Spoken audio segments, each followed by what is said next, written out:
আসসালামু আলাইকুম ভিউয়ার্স, আশা করছি আপনারা সকলে ভালো আছেন। তো যেহেতু আমাদের ঈদ খুব নিকটে, তো ঈদ স্পেশাল ভিডিও আমরা এখনও পর্যন্ত আপলোড দেইনি। তো মূলত আজকে এটাই হচ্ছে প্রথমে। আপনারা যদি কমেন্ট করেন বা সেরকম কোনো ভিডিও চান, অবশ্যই আরও ঈদের আগে ভিডিও আনার চেষ্টা করব। তো এই যে আমরা ঈদ মুবারকের যে ভিডিওটা আপনারা প্রিভিউতে দেখছেন, তো এইটা মেকিং করার জন্য আমাদের ম্যাটেরিয়ালসগুলো অবশ্যই আপনারা ভিডিও ডেসক্রিপশন বক্সে সবার আগে ডাউনলোড করবেন এবং হচ্ছে স্টেপ বাই স্টেপ কাজগুলো করবেন। ওকে, তো ম্যাটেরিয়ালসগুলো ডাউনলোড করার পর আমরা আমাদের ফোন থেকে সরাসরি CapCut অ্যাপ্লিকেশনটি চলে যাব। আপনারা যদি CapCut অ্যাপ্লিকেশনটি না ইউজ করেন, অন্য কোনো অ্যাপস ইউজ করেন, সেক্ষেত্রে আপনার ফটোর ব্যাকগ্রাউন্ডটা কিন্তু আপনার অনলাইন যে reupload.com অথবা বিভিন্ন অ্যাপসদের ব্যাকগ্রাউন্ডটা ইউজ করে নিতে। আপনারা স্টেপ বাই স্টেপ কাজ করলে তখন বুঝতে পারবেন। ওকে, তো এখান থেকে সরাসরি আমরা নিউ প্রজেক্টে ক্লিক করবো। ক্লিক করার পর প্রথমে একটা ভিডিও ক্লিপ নিতে হবে আমাদের এখান থেকে ব্যাকগ্রাউন্ডের জন্য। তো ব্যাকগ্রাউন্ড ভিডিও ক্লিপটিকে সিলেক্ট করবো এবং অ্যাড অপশনে ক্লিক করবো। তো মূলত আমাদের এটা ব্যাকগ্রাউন্ডে থাকবে, আপনারা যেরকমটা দেখছেন প্রিভিউতে। ওকে, তো থাকার পর এখান থেকে আমাদের যেটা যতটুকু লাগে, আমরা একটা স্টেজ ভিডিও হচ্ছে 8 থেকে 10 সেকেন্ড, 15 সেকেন্ড, 20 সেকেন্ড এতটুকু হয়ে থাকে। তো আমরা এখান থেকে এটাকে স্পিল করবো এবং রাইট সাইড অংশটুকু রিমুভ করে এবং ইন্ডিংয়ে ওয়াটারমার্কটাও রিমুভ করে দেবো। ওকে, তারপর চলে যাবে স্টার্ট পজিশনে। যাওয়ার পর এখান থেকে আমরা ওভারলেতে ক্লিক করবো, তারপর অ্যাড ওভারলেতে, এরপর আমরা একটা ফটো অ্যাড করবো।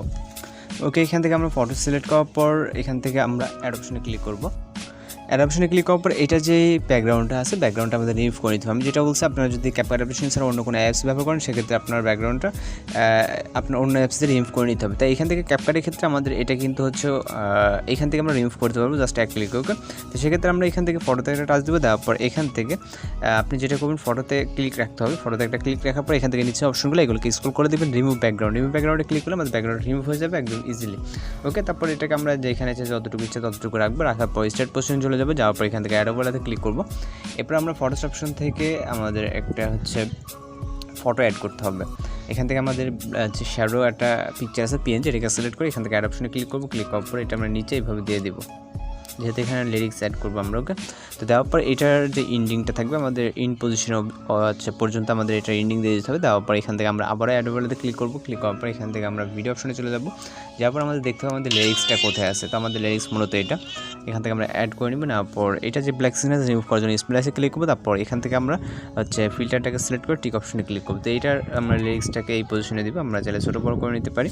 ওকে, তারপর স্টার্ট পজিশনে চলে যাবে। যাওয়ার পর আবারও এখান থেকে আমরা অ্যাড ওভারলেতে ক্লিক করবো। ক্লিক করার পর এখান থেকে আমাদের একটা ব্যাকগ্রাউন্ড কালারফুল একটা ইফেক্ট আছে। তো এটাকে আমাদের খুঁজে বের করতে হবে, যদি এখান থেকে আমরা দেখতে পাচ্ছি না এইটা। তো এটাকে সিলেক্ট করার পর অ্যাড অপশনে ক্লিক করবো। ক্লিক করার পর এটা আমরা ফুল ফ্রেম করবো। দেন আমরা এটা ব্ল্যাক স্ক্রিনে রিমুভ করার জন্য সিম্পলি স্প্লাইসে ক্লিক করবো। তারপর এখান থেকে ফিল্টারটাকে সিলেক্ট করবো। ওকে, তো লাস্ট আমাদের একটা পিএনজি ফটো অ্যাড করতে হবে। এই জন্য আমরা এখান থেকে আবারও অ্যাড ওভারলেতে ক্লিক করবো। ক্লিক করার পর এখান থেকে ফটোস অপশনে যাবো। যাওয়ার পর ঈদ মুবারক যে ফটো, এটাকে সিলেক্ট করবো। সিলেক্ট করার পর এখান থেকে অ্যাড অপশনে ক্লিক করবো। এরপর আপনি চাইলে একটা লেফট অথবা রাইট সাইডে যে কোনো এক কর্নারে আপনি দিয়ে নিতে পারেন।